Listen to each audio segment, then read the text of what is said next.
질문으로 넘어가겠습니다. 예, 음, 선생님이 쓰신 책에 이런 구절이 있거든요. 음, 당신 안에서 그리고 당신 주변의 세상에서 다음에 무슨 일이 일어날지는 당신의 마음이 어떻게 부서지느냐에 달려있다. 만약 마음이 산산조각 난다면 분노와 우울, 무관심이 그 결과가 될 것이다. 하지만 그 마음이 인간 경험의 복잡성과 모순을 품어낼 수 있는 더 큰 그릇으로 열리게 된다면 새로운 삶이 시작될 수 있다. 이렇게 돼 있는데요. 이런 질문이 어떤 청년 스터디 모임에서 나왔습니다. 이 말이 머릿속은 이해가 되는데 실제 삶에서는 와닿지 않는다는 겁니다.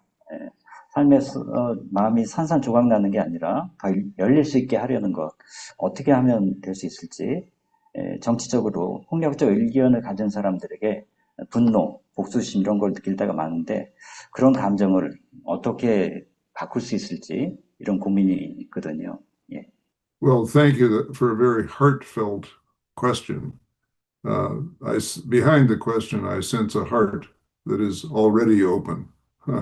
So I think maybe the questioner knows more about the question than he or she thinks they do, simply because they can ask that kind of question, which is so self-aware of the desire to be more open, but honest about our frequent tendency to turn toward vengeance.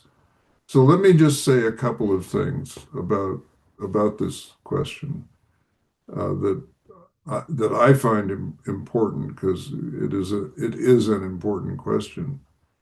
I think the first question we always have to ask ourselves when we find ourselves dominated by a particular emotion, such as vengeance or anger, when we find ourselves not only having that feeling, but moving toward acting on that feeling, in a direct way, I think we have to ask ourselves, what good is that going to do me? Or how will it, in any possible way, positively impact the other person? How could it lead to change? And I think vengeance, is a good example of that. We have a writer in this country whose insights I value a lot.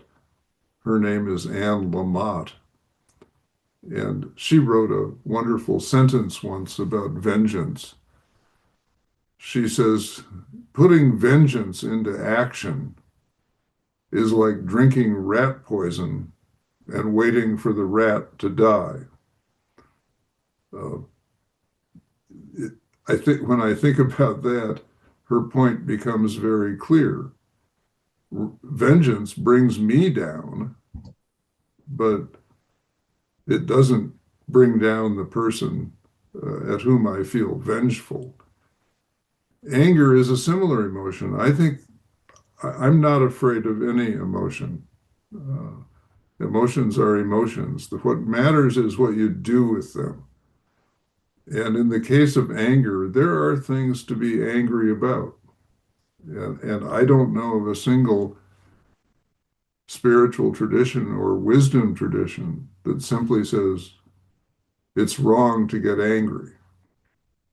I think what's wrong is acting on anger in a way that is death-dealing rather than life-giving. What's wrong with anger is when you acted on it in ways that are destructive rather than full of possibility. There's a lot of anger in this society today, but to go back to where I was a moment ago, when you can harness that anger as an energy and use it to animate, to fuel nonviolent action, then you've made good use of your anger. If you simply go out into the world and start punching people out, or tearing things down because of your anger, you're not going to get anywhere good for yourself or for the society.